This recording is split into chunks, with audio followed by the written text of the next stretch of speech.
Good morning, good afternoon, and good evening, park guests. It is I, your park manager, Brooding Gamer, here to bring you an exciting old but a goodie. An oldie but a goodie. We're looking at the JP3 Tyrannosaurus Rex, a large JP3 Tyrannosaurus Rex. Now, this is a figure that I always wanted growing up as a child. When this movie came out, Jurassic Park 3, this was one of the big ticket figures that you could get. Something I desperately wanted growing up, but was not able to get my hands on. Well, now being I say adult, with air quotes, adult, I can now purchase, oh Lord, hold on. I can now purchase these things. Now I got this off of Mercari, and I actually only paid $11 for this. Now, it is surprisingly in very, very good condition. There is no broken pieces off of it. The only downside to it is that, well, there's a couple downsides. One, it does not work, but that was stated when I ordered it. The hand, apparently you pull the arm down and the jaw opens wide and a roar is supposed to be done.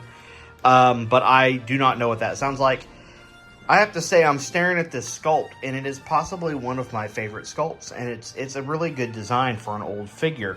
Of course, you get that good old JP3 logo. I forgot back then we got the JP with the 3 slash marks on there.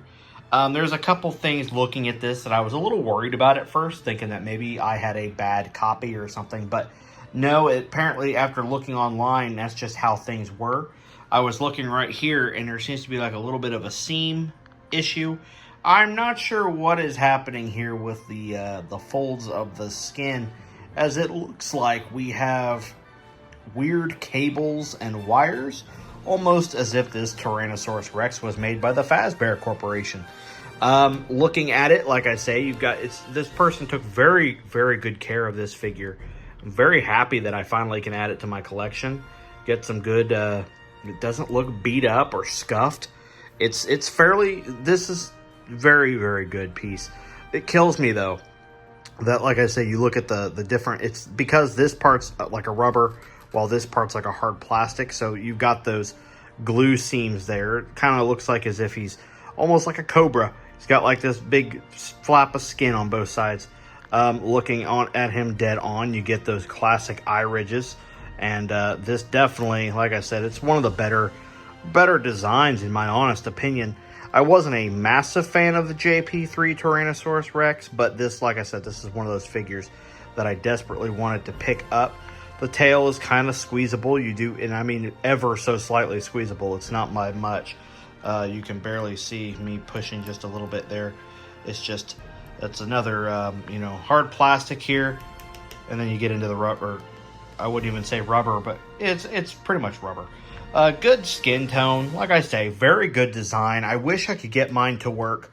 I've not been able to get the battery compartment open so that I could find out what type of batteries he takes. I'm guessing just basic watch batteries. Now to decide or tell you guys the other downside to this figure is, let me get his feet kind of positioned. The legs are very stiff, which I like. Except for when I lay him down like this, his tail is quite hefty, but this leg right here, if I tap him, it doesn't want to hold all that weight. He wants to fall forward. So unfortunately, I have to position mine in a way, let me fix him again. I have to position him in a way that he's kind of doing this standing up, arching pose. But nonetheless, I'm still happy with it. I'm looking into that company or that glue brand that I was informed of. If that person is watching this video, by all means, please let me know what product that is and how I use it, because I believe they said it would be good for the Hammond Collection Velociraptor right up there, the Tiger Raptor. And I could see it being used on maybe these joints here just to kind of find the position I want him to stand in and make it pretty much permanent, which that is the one downside that you find when getting these types of figures. The older ones is sometimes the joints here get very loose and they just kind of have a mind of their own. I'm shaking the table on purpose to see if I can get it to happen, but they kind of get a mind of their own. I'm gonna see if I can kind of keep his mouth open here, which would be great. But as you can see, me just doing that is kind of moving that leg down, which I don't want. Of course, it doesn't help that I'm doing this review on a tray table as of right now, because I've yet to be able to figure out how I want to do my unboxings and my reviews. But I also have another figure on the way that I am extremely excited to add to the collection. Another oldie but a goodie. But I'm very excited to get this guy up on the shelf somewhere. I'm going to have to figure this out. My moderator was giving me a couple suggestions on some good shelves that I could use. So unfortunately, these hanging shelves may have to go. And I'm going to have to figure something else out with my large sauropods there. I was thinking about putting his head down, but I don't know. I kind of like him there. It's just going to be a tough decision on how to do this. I mean, even my Funko Pop shelf is getting quite full, and I still have more Jurassic World Pop figures to go, and would like to find the other sets, all the Atrociraptors and maybe even a large T-Rex. And I'm sure we'll get even more Funkos as time goes on. I'm not sure. Usually the films come out with one line and then they're good. But anyway, this is the Jurassic Park 3 Tyrannosaurus Rex. If anybody can give me some ideas on what I can use on these joints here, just to make sure this leg over here, the left leg, is very stiff, and that's good. That's what I like. That sounds wrong. That's what she said. But this leg here, the right leg, is very loose in the socket, so it does tend to want to kind of just bend around. But that is, like I said, something that you can experience or expect when you get older Jurassic World toys, Jurassic Park toys, stuff like that. I have gone to a few flea markets and have seen a lot of even current Jurassic World figures where the legs just don't have any sort of stick to them anymore, and they just kind of, the dinosaur can't stand anymore. And I've actually passed up on a lot of Jurassic World figures because of that. So, but, I'm sure that happens. If anybody can let me know how that happens, I would assume it happens due to rough play, but I could be wrong. But this guy here has definitely not experienced rough play. He is very well taken care of. For a 24-year-old figure, he looks fantastic. And I cannot wait to get on YouTube after this and look up what this guy sounded like. Part of me wants to just be surprised and just get some batteries in him, but unfortunately I cannot get that battery pack open no matter what I do. I may have to kind of take something and pop it out. It's the battery lid itself is so stuck on there, even when I take the screw out. It's so stiff, so you can tell this probably still has the original batteries in it, but I don't know for sure. But I am supposed to go ahead and give this gentleman or gentle lady, I don't know, I don't know who I bought it from other than a name, but the person I bought it from definitely deserves a 5-star review. I'm absolutely happy and ecstatic with this piece. Very beautiful. Very happy that I can finally, after 24 years on this, well, I'm 30, but after 24 years of on this earth without this figure, I am glad that I'm now able to add it to my collection.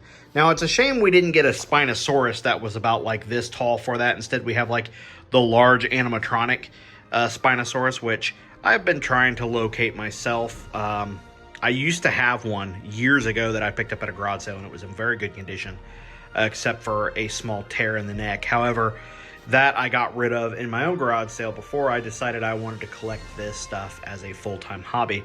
So maybe one day we'll be able to pick up the Spinosaurus that's supposed to go with this. But I'm also a little nervous to pick up any of the old JP3 dinosaurs because of the leg issue that I'm referring to, where the joints are so loose. Because I did pick up a JP3 Spino small figure, the one that that came with like a Aqua Attack bluish version and then the regular version. However, mine, when I picked it up at the flea market, it was extremely loose and it could not stand, so I ended up putting it back on the shelf for somebody else to pick up. But yeah, somebody let me know on that product that they were referring to, because I cannot find that message anymore. And let me know what I can use to stiffen those joints back up. But thank you guys for watching. I hope you guys enjoyed this little lengthy video on just a simple figure. But there's a lot to this figure that I love. Like I said, the texture, the design, everything about it is just so beautiful and well taken care of. I cannot, stress enough that I've been getting extremely lucky finding pieces that are quite old and in still fantastic condition.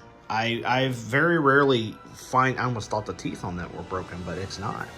It's just the paint job. But like I say, you know, toys at this age, 24 years old plus, I mean, my Red Rex there, very well taken care of for its age, and I've just been getting extremely lucky. In fact, I will place, just in case anybody's oddly curious, next to the Red Rex here, the current rendition of the Red Rex we have. Put those two side by side. Obviously, not the biggest figure, but still extremely cool and happy to add to the collection. So thank you guys for watching. If you guys enjoyed, you know what to do. And until then, I will see you guys in the next video. This is Burning Gamer, signing out.